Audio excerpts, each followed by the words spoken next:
Ողջույն հարգելի հեռուստադիտողներ, 168 TV-ին շարունակում է աշխատանքը, եթերում Բրավյուն է, տաղավարում այսօր զրուցելու եմ Հայ ազգային ճակատ հասարակական կազմակերպության ղեկավար, ռազմական գործիչ Գևորգ Գևորգյանի հետ։ Շնորհակալ եմ, պարոն Գևորգյան, հրավերն ընդունելու համար։ Շնորհակալ եմ հրավերին։ Պարոն Գևորգյան, թերևս սկսենք սահմանային իրավիճակից։ 3 հոկտեմբերի 14-ի երեկոյան ըստ Արցախի պաշտպանության բանակի տարածած հայտարարության ադրբեջանական զինված ուժերը կրակ են բացել Արցախի արևելյան սահմանագոտում տեղակայված մարտական հենակետի ուղղությամբ, ունենք 6 վիրավոր, 6-ից 3-ի վիճակը ծայրահեղ ծանր էր, նրանք վիրահատվել են, կյանքին վտանգ չի սպառնում, դա 3 երեկոյան մեր ունեցած ինֆորմացիան էր, այսօր առավոտյան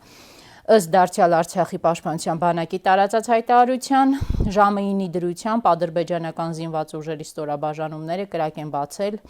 Արցախի հյուսիս-արևելյան ուղղությամբ տեղակայված ստորաբաժանման սանիտարական մեքենայի ուղղությամբ հայկական կողմից տուժածներ չկան։ Նախ հիշենք, որ այս դեպքերը հաջորդում են Մարտակերտում հայ խաղաղ բնակչի սպանությանը, ամփոփելով ինչ է ուզում հիմա Ադրբեջանը, նպատակը ռազմական լայնածավալ ինչ-որ գործողությունների անցնելն է Արցախում, թե պարզապես այս կերպ ստիպում է Հայաստանի իշխանությանը կատարել իրեն տրված խոստումները, խնդրեմ։ Ինչ վերաբերում է ռազմական գործողությունների վերսկսմանը հիմա Հայաստանի հետ, այս պայդրությամբ ես չեմ տեսնում դա իրատեսական ու չեմ կարծում, որ ագրեսիվ, ագրեսոր, թշնամու գործողությունները միտված են դրան։ Ավելի շուտ ինքը փորձում է տարբեր հնարավոր ձևերով նորից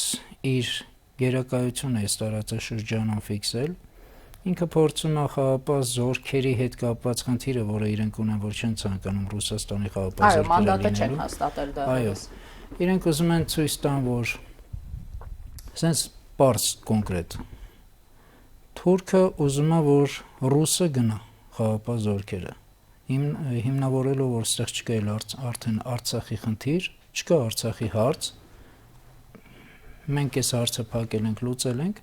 թողեք մեր հողերը, մենք կարողանանք մեր հարցերը, մեր պետականության շուրջ, մեր լուծել։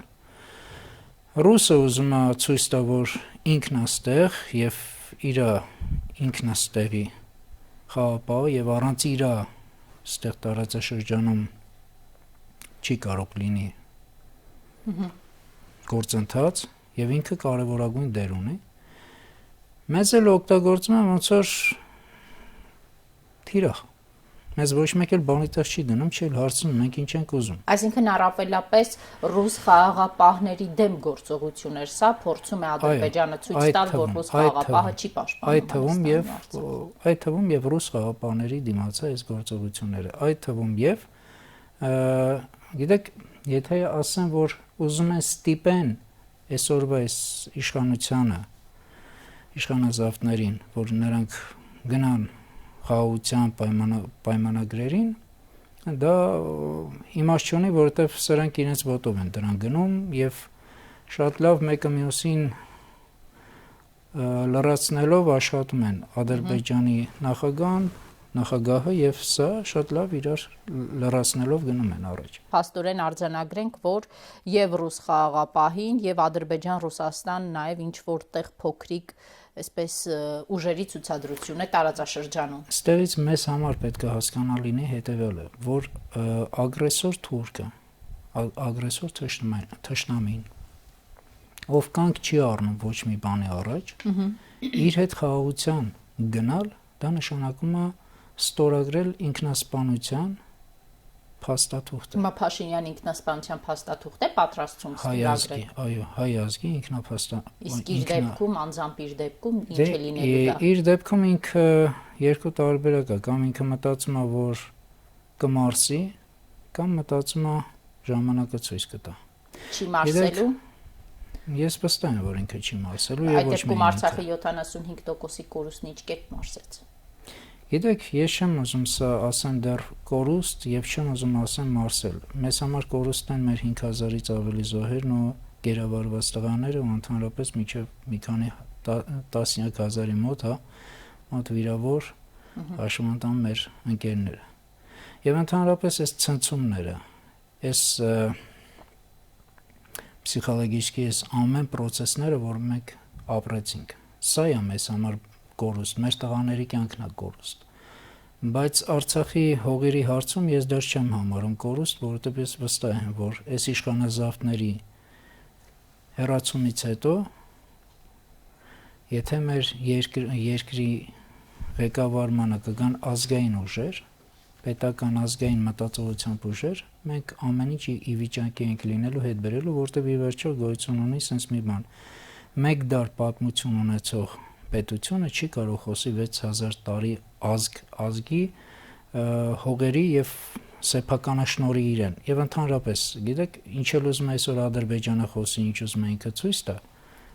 Ամբողջ աշխարհը գիտի Հայաստան, Մեծ Հայք, Կիլիկիայի եւ ընդհանրապես, հա, Տիգրան Մեծ եւ միջև առեսօր եւ գիտի Ադրբեջան։ Այնպես որ եթե մենք չենք համարում պարտված մեզ, իսկ մենք պարտված չենք, ոչ հայոց բանակը, ոչ հայ զինվորը, ոչ հայ կամավորը, ոչ հայ ազգը։ Հենց որ սա չի կարելի համարել փակված արդեն էջ։ Երեկվա դեպքերի հետ կապված նոր Շեն գյուղում տեղակայված հենակետին էր Ադրբեջանը հարվածել։ Հենակետ ասելով նկատի ունեմ այն վրանը, որտեղ եղել են մեր զինվորները։ Վրանի հետ կապված, տեսեք, երբ Աղդամը հանձնեց այս իշխանությունը Ադրբեջանին, նոր Շենը դարձավ առաջնագիծ։ Նոր Շենը առաջնագիծ դարձնելուց 1 տարի անց հայ զինվորը շարունակում է վրանում կանգնել եւ սահման պահել, եւ դա այն դեպքում, երբ նման իրավիճակ ստեղծած իշխանության ղեկավարին Նիկոլ Փաշինյանին, ազգային ժողովի նախագահին պաշտպանելու, նրանց անվտանգությունն ապահովելու համար բյուջեից 331 միլիոն դրամ ավել է հատկացվելու։ Ինչու է զինվորը միջև հիմա վրանում, իդեպ այն իշխանության օրոք, որը նախկիններին քննադատում է բանակը մերկ պահելու եւ բանակը թալանելու մեջ։ Ակնհայտ է, որ այս իշխանությունը ոչ մեկ անգամ պարզ ասել է, մեզ հարկավոր չի բանակ, մեզ հարկավոր չի այս ամենը, եւ իրենք ամեն ինչ են անում բանակի կազմալուծմանը։ Այդ թվում եւ հիասթափության եւ ազգի հիասթափությանը եւ ծնողների եւ հայ զինվորի եւ հայ սպայի բոլոր առումներով իրանք դեք սա մեխանիզմ է, որ իրանք աշխատացնում են եւ դրանով իսկ իրանք ցույց են տալիս, որ իրանք են այսօր կարեւոր, գիտեք ոնց է, պատերազմը իրականում հիմա լրիվ ուրիշ տեղ է, առաջնագիծը ոչ թե այնտեղ է, որտեղ մեր զինվորն է կանգնած, այսօր առաջնագիծը հենց այս ապազգայիններն են, ովքեր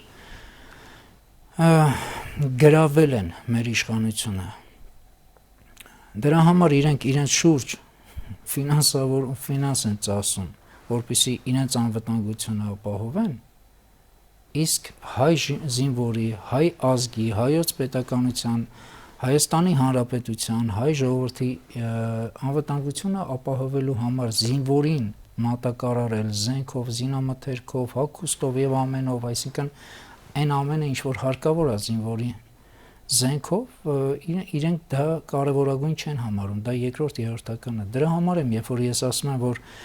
Ադրբեջանի նախագահը եւ այսօրվա այս իշխանազավթը մեկը մյուսի հետ, իրար հետ ձեռ-ձեռի տված սինխրոն աշխատում են, այո, ես դրա մասին եմ խոսում, որովհետեւ հիմա խնդիրը հայ զինվորը չի։ Հիմա խնդիրը ստեղ է։ Եվ դրա համար իրենք ստեղ ամրացնում են իրանց 4 կողմը, որպեսզի իշխանությունը ամրապնդել է, որպեսզի ժամանակ ձգեն, կարողանան իրականացնեն դեմարկացիայի, դելիմիտացիայի եւ ի վերջո խաղաղության պայմանագրի ստորագրման, որը ի վերջո բերելու է Ադրբեջանի տարածքային ամբողջականության ճանաչման եւ Թուրքիայի եւ տարբեր։ Իդեպ նոր Շենի հետ կապված, այստեղ ուզում եմ հիշեցնել, երբ ազգային ժողով կառավարություն հարցու պատասխանի ժամանակ պատիվ ունեմ խմբակցության падգամավոր Տիգրան Աբրահամյանը Նիկոլ Փաշինյանին հարց ուղեց, որ հնարավոր է Արցախը Հայաստանին կապող ճանապարհը այնպիսի երթուղի ունենա, որի պայմաններում օրինակ նոր Շենը, մեծ Շենը,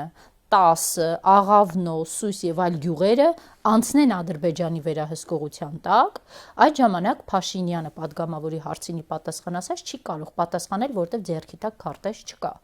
Այնուհետև падգամավորը գրավոր հարցում է ուղարկել կառավարություն եւ կառավարությունից պարզապես պատասխանել են, որ նոյեմբերի 9-ի Եռակողմ հայտարարության 6-րդ կետի 2-րդ ենթակետի շուրջ բանակցություններ չեն ընթացել։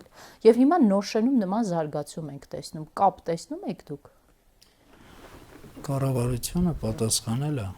Տիգրան Աբրահամյանի հարցին, ինչ ուզում է հայ ազգին առաջնագծի հետ կապված, զինվորի հետ կապված, մեր տարածքների, մեր հողերի հետ կապված, եւ նրանք բացահայտ ասել են, որ բնականաբար այդ ամենը տալու են։ Սա այդ պատասխանը իրենց պատասխան չտալը դա պատասխան է։ Երաշխիք չեն տվել, որ չի անցնի Ադրբեջանին այդ գյուղերը։ Ախր ոնց կարող են իրանք երաշխիք տան, որ չի անցնելու, երբ որ իրանք եկել են այն ամենի համար, որպեսզի անցնի։ Իրենք նույն կերպ եկել են, որպեսզի Մասյոնիքի միջանցքը տան։ Իրենք բոլոր այդ ամենը անելու են, հասկանում եք, այսինքն անելու են, եթե մենք թույլ տվեցինք իրենց անեն։ Եթե մենք սենց անտարբեր լինենք, իրենք անելու են։ Իդեպ այս անտարբերությունը նույնպես քաղաքականության այդ գիծն է, որը տանում է Նիկոլ Փաշինյանը, իրենց քաղաքական գիծն է։ Այսինքն եթե նախկինում Նիկոլ Փաշինյանին պետք էր, որպեսզի հայ ժողովուրդը իրեն կումիր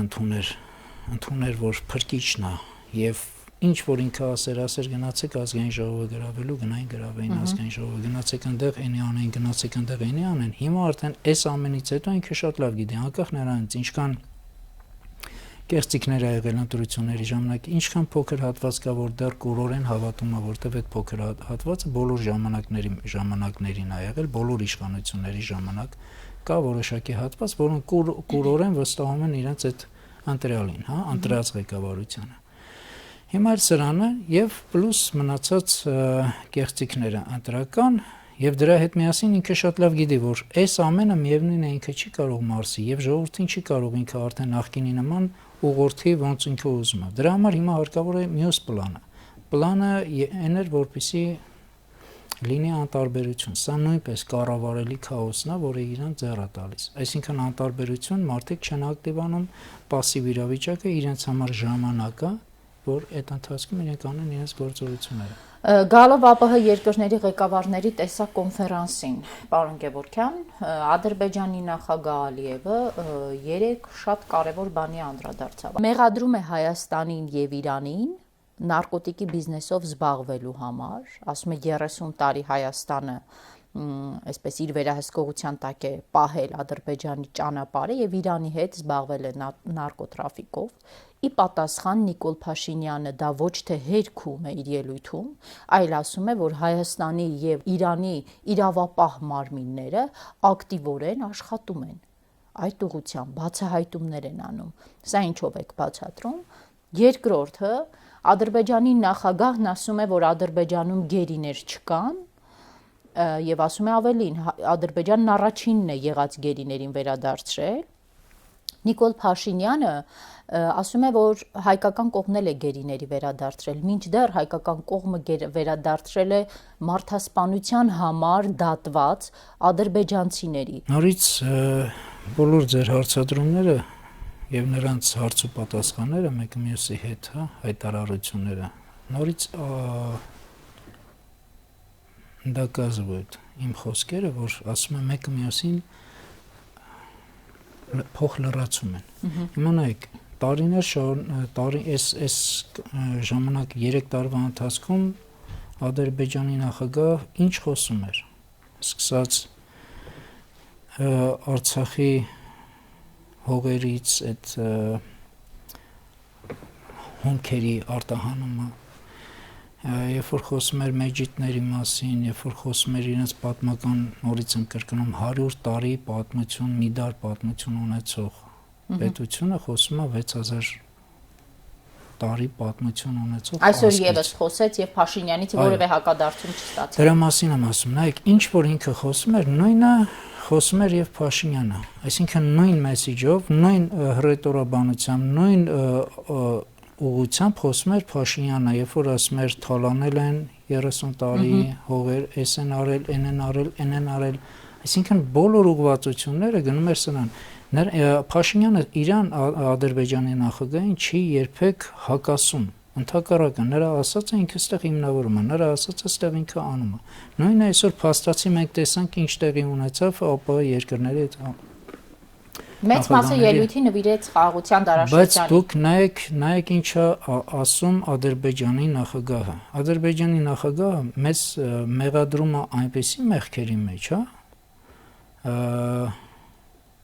որ այս ամենից հետո դու նույնիսկ երբ որ կգնաս իր հետ խաղաղության պայմանագրի, ինքը դրանով չի կանգնելու, որտեղ ինքը արդեն հայտարարել է։ Ինքը հայտարարել է Հայաստանին ագրեսոր, ինքը հայտարարել է Հայաստանին, որ Արցախում տերորիստական խմբեր էին կազմավոր, ինքը հայտարարել է, այսինքն 3 ձևով ուղղում է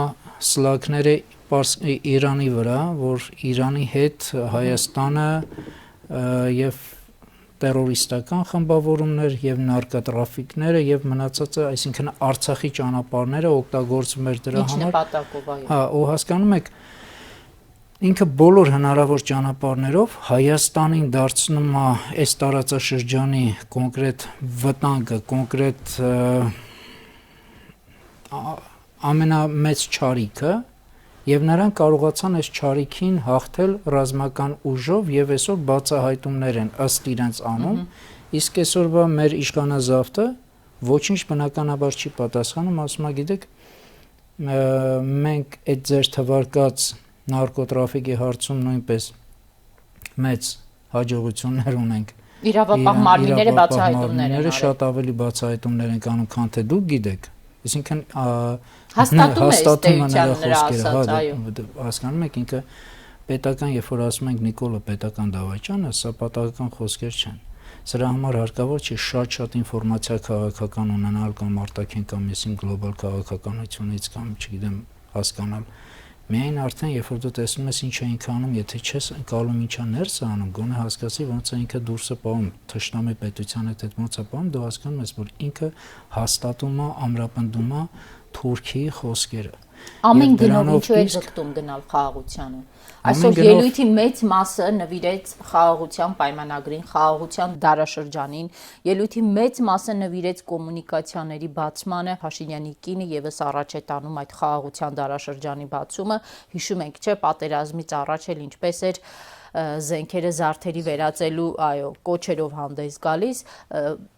ամեն գնով գնալ այդ խաղաղության պայմանագրին այն դեպքում, երբ Ադրբեջանն այսօր հայ է սպանում, ինչով է սա պայմանավորված։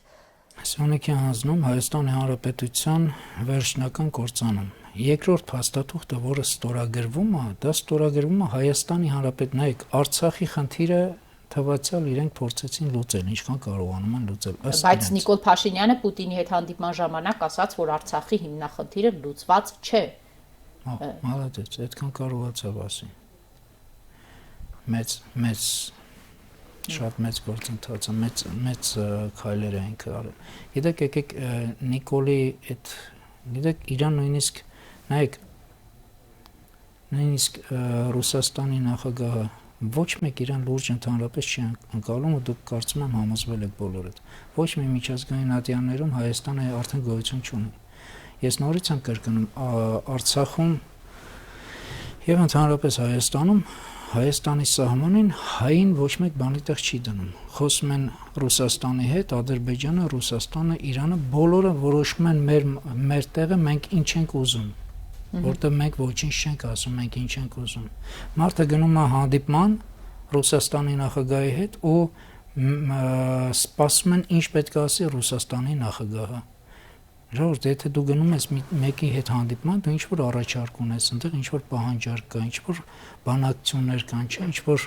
պայմանների մասին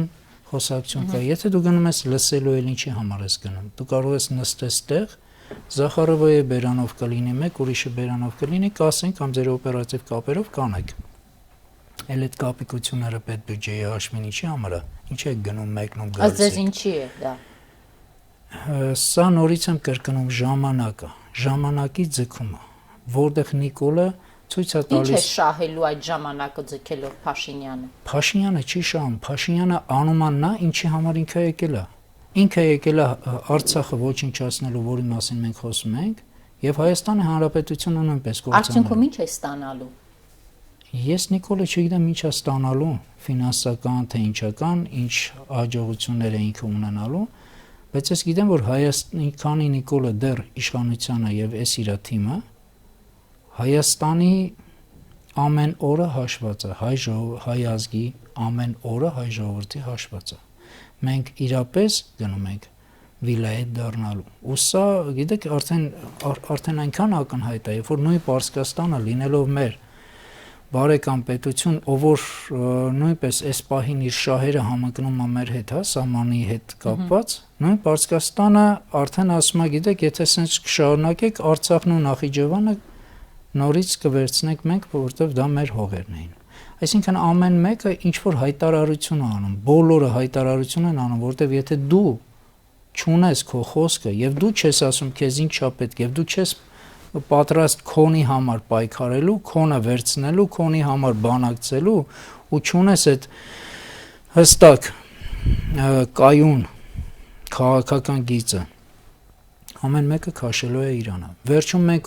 վիլայետն ենք դառնալու Թուրքիայի, Ադրբեջանի, Իրանի, թե չգիտեմ Ռուսաստանի ինչ որ բանը։ Ով է կանխելու Հայաստանի վիլայեթացումը։ Ոչ մեկ չի կարող կանխի մեր վիլայեթացումը, եթե մենք ինքներս պատրաստ չենք դա կանխելու։ Պատրաստ ենք, լավ, հարցս էս այդ կերպ ձևակերպեմ մենք։ Ինչ կերպ է դա դրսևորվում մեր պատրաստակամությունը Հայաստանի վիլայեթացումը կանխելու։ Առաջինը գիտակցելու, ու գիտակցում են արդեն շատ մարդիկ։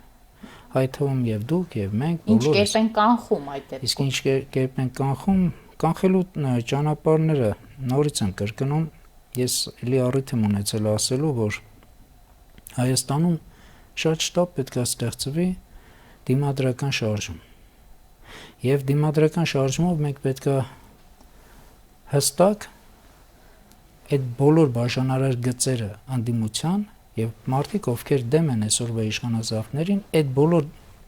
բաժանարար գծերը վերացնենք։ Նմանատիպ մի շարժում ստեղծվեց անմիջապես պատերազմի կապիտուլյացիայի հայտարարությունից հետո։ Միավորվել էին տարբեր քաղաքական ուժեր եւ ասում էին, որ առհասարակ Հայաստանի պատմության մեջ հազվադեպ է լինում, երբ տարբեր հայացքներ ունեցող քաղաքական ուժերը միավորվում են, դա ունենք, հետեւաբար սպասում էին մեծ արդյունքի, չստացվեց արդյունքը, պարոն Գևորգյան, Նիկոլ Փաշինյանի իշխանությունը փողոցով չհեռացավ։ Հիմա որն է երաշխիքը, որ եւս մեկ դիմադրական շարժում ստեղծելով, ընդդիմադիրներին համախմբելով կարողանալու եք դնել այս իշխանության հեռացման պահանջ եւ հասնել հաջողության։ Գիտեք, եթե մենք ընդհանուր առմամբ խոսենք նրա մասին, որ հնարավոր չի, սա մի բան եղավ չստացվեց, ուրեմն էլ պետք չի փորձել, դա ամեն մարդ իր կյանքում մի բան փորձում անի, եթե չի ստացվում, մենք էլ չի փորձում, եթե ինքը ուզում է իր բարեկեցիկ կյանքը ստեղծի, չի ստացվում, էլ չի փորձում ստեղծելու։ Բայց ինչ վերաբերում է ինչի համար ենթադրենք հայրենիքի փրկության շարժումը չստացվեց, որի խորհրդի անդամներից մեկն էլ ես էի, դուք գիտեք, պատճառները բազում են։ Չեմ ուզում այդ պատճառներից խոսեմ, բայց կարող եմ ասեմ կարևոր մի բան։ Պետք չի սпасել գերպետություններից ով ինչ կասի կամ ինչ կուզեն որ լինի։ Մենք ինչ ենք ուզում որ լինի։ Եվ մեր բոլորի նպատակը պետք է չլինի ոչ թե լինի իշխանության գալը, իշխանություն վերցնելը, աթոռ վերցնելը, այլ հայրենիքը փրկելը։ Սերժ Սարգսյանը հանրապետության երրորդ նախագահը ասաց, որ իշխանափոխության հնարավոր է հասնել միայն այն դեպքում, եթե հստակ դրված է իշխանափոխության պահանջ, եւ նաեւ շեշտեց, որ աշխարհակաղակական կենտրոնները սպասում են, թե Նիկոլ Փաշինյանը կգցի, կխափի, այդ դեպքում գուցե լինեն գործողություններ, հա։ Հիմա մենք տեղի ընդդիմության վրա հույսներս դնենք, թե սպասենք, թե աշխարհակաղակական կենտրոններից Նիկոլ Փաշինյանը կգցի եւ հետեւաբար վերջինս ինչ քայլի կդիմի։ Գիտեք, Սերժ Սարգսյանը բավականին հեռատես քաղաքական գործիչ է, մեծ փորձով, պետական գործիչ լինելով, ինքը շատ լավ տիրապետում է շատ ավելի բազում ինֆորմացիաների, քան թե ես, քան թե դուք եւ շատերս։ Բայց նույն ժամանակ իմ անհատական իմ կարծիքն է դա եւ ես վստահ եմ, որ երբ որ դու մի բան ուզում ես եւ դու տեր ես կանգնում քոնին, այդ նույն աշխարհը քեզ հետ հաշվի է նստում։ Եթե այդ աշխարհը ինչ որ քո հետ պլաններ ունի, անկախ նրանից այդ պլանները կապված են քեզ հետ, կապված չեն քեզ հետ, քո օգտին նկատի ունեմ։ Երբ որ դու մի բան ուզում ես, դու մի բան պահանջում ես, ուշադրությունը փոխվում է։ եւ գործընթացները փոխվում է։ Ես կոնկրետ ես միշտ կողմնակից եմ նրան, երբ որ դու կոնկրետ ինչ ես ուզում։ Սա իմ հողն է։ Սա ոչ Արևմուտքինն է, ոչ Ամերիկայինն է, ոչ Ռուսաստանին է, ոչ մեկին է, սա իմ հողն է։ Ահա, այդ դեպքում կարող ենք եզրակացնել, որ առհասարակ գործող իշխանությունից դժգոհող քաղաքական գործիչների, ընդդիմադիրների մոտ չկա միասնական մեկ դիրքորոշում, հետևաբար չի Ես դրա մասին հաջողվում եմ ասում, գործի։ որ բոլոր ընդդիմադիրները պետք է հասկանան կարևոր մի բան, որ այդ բաժանարար գծերը պետք է հանեն, հասկանան, որ իշխանության աթոռի կռիվը պետք է դրվի մի կողմ, ով է գալիս իշխանության։ Հայաստանը նավը խորտակվում է։ Եթե ամեն մեկը իր կայուտի մասին է մտածում, նավը չի փրկելու։ Պետք է Հայաստանի Հանրապետությունը հանուն Հայաստանի փրկության պետք է լինի դիմադրական շարժումը, այլ ոչ թե պաշտոնի, ով է գնալու պաշտոնի, ով է գնալու օրենսդիր, ով է գնալու գործադիր։ Դիմադրական շարժում ասելով նկատի ունեք հանրային ընդվզում փողոցային պայքար։ Բոլոր տեսակի, բայց այսօր մեր ընդդիմադիր ընկերները նորից եմ կրկնում, կապ չունի քաղաք ինչի են իրանք ընդեղ են, մենք ստեղ ենք, ուրեմն մենք պետք է չհամագործակցենք, դա հենց պարակտումն է։ Օրինակ երկրորդ նախագահը հայտարարեց, որ իրենք փողոցային պայքարը դիտարկում են ընտրություններից հետո այս իշխանության հերացման տարբերակ։ Բոլոր տեսակի պայքարները, գիտեք ոնց է, սա պատերազմ է։ Մեր պատերազմը հիմա ներսն է։ Մեր թշնամին մուտք է գործել ներս։ Հարկավոր է այդ պաշտպանական գիծը ստեղծել եւ կարողանալ համատեղ միասնական ջանքերով, այսինքն դնել քո առաջ, որ սա թշնամին է, եւ սկսել տարբեր գործողություններով խնդիրը լուծել, վերցնել բարձունքը։ Մենք ունենք այդ խնդիրը։ Իսկ այդ մեր խնդրի համար, եթե մենք կարող ենք եւ փողոցային պայքարը, եւ խորհրդարանական պայքարը, եւ Սփյուռքի հետ համագործակցությունը, то есть ամբողջական սա ամբողջ հայության խնդիրն է։ Սա միայն Հայաստանում ապրող հայ մարդու խնդիրը չի, սա ամբողջ հայության խնդիրն է, որովհետեւ բնորանը Հայաստանն է, եւ Հայաստան բնորանը, եթե ոչնչանում է, հայությունը նույնպես կորում է։ Եվ վերջում մեկ հարց ունեմ կապված դարձյալ ԱՊՀ երկրների ղեկավարների տեսակոնֆերանսի հետ։ Ռուսաստանի նախագահ Վլադիմիր Պուտինը ասաց, որ իրենց աջակցությամբ Արցախում իրականացվել է հումանիտար բեռների փոխադրում տարածքների ականազերծում եւ հատուկ շեշտեց, ականազերծում կատարվել է Ադրբեջանի եւ Հայաստանի տարածքներում, շեշտեց Հայաստանի տարածքներում, այսինքն Պուտինը Ալիևին մեսիջ է փոխանցում, որ Արցախի այն տարածքը, որը գտնվում է ռուս խաղաղապահների վերահսկողության ներքո, դա Հայաստան է, որ Ալիևը գործ չունենա այստեղ։ Սենց ասեմ, Ալիևը ուզում է ցույց տա, որ այս տարածաշրջանում դոմինանտը ինքն է եւ ինքը կարող է իր հետ է պետք հաշվի նստել։ Ռուսաստանը նրբորեն պահում է ճիշտ պատմականը հնարավորին չափով այս իրավիճակից եւ մեզ տեղ է տալիս ու ասում է ռազմավարական գործընկեր, մենք դեռ գործընկերներ ենք։ Եկեք դուք նույնպես քայլերը ձեր արեք եւ հստակ դիրքորոշումները։ Իսկ մեր մոտ նորից եմ կրկնում, քանի կա Նիկոլ Փաշինյանը եւ իր էս անողնաշար եւ ապազգային քաղաքական թիմը, որոնք պահում են, այսինքն սա ապազգային չի, սրանք ոչ թե անողնաշար են, իրենք կոնկրետ պահում են այն թեզը, ինչի համար իրենք եկել են, այն գիծը, այն թելում են, ինչի համար եկել են։ Այսինքն մեզ համար մեր թշնամի պետությունների։ Գիտեք 15 թվականին նույն պատմություններ, ինչ հիմա։ Երիկ թուրքերի ժամանակ նույն պատմություններ։ Եվ երբ որ երիկ թուրքերի հետ մեր հայ մտավորականները շատ լավ ընկերներ էին, շատ լավ միասին մտերիմ հարաբերություններ ունեին, թուրքերին ոչինչ չխանգարեց, որպեսզի հայ մտավորականությունը եւս կոտորի, հայ ազգին եւս կոտորի, տեղահանման իհարկե տեղահանման ծրագրի ներքո այդ ժամանակվա իր դաշնակից ընկերների հետ կոտորի, այո։ Եվ բոլոր նրանք ում որ թվում էր, որ այդ խնդիրը իրեն չի հասնի, Նրանց գլուխը նույնպես ջարդում էին թուրքերը։ Հիմա Փաշինյանին եւս թվում է, որ այդ խնդիրը իրեն չի հասնի, վերջինս գիտենք Վրաստանի վարչապետի միջոցով Էրդողանի հետ հանդիպելու պատրաստակամություն է հայտնել։ Գիտեք, ես չգիտեմ Փաշինյանին ինչա թվում, բայց ինքը պատասխանատվության ենթարկվելու է, ինքը հստակ պատասխանատ, ինքը չի կարող այս ամեն ինչը մարսի եւ այս ամենը ինքը չի մարսելու։ Ինքը նույնիսկ եթե իրեն հաջողվի փախնել, ինքը միևնույն է չի մարսելու։ Իսկ ինչ վերաբերվում է բացի Փաշինյանից, ընդհանրապես հայ մարդիկ են մարդիկ, ովքեր դեռ ինչ-ինչ պատճառով պատմության, գիտելիքի,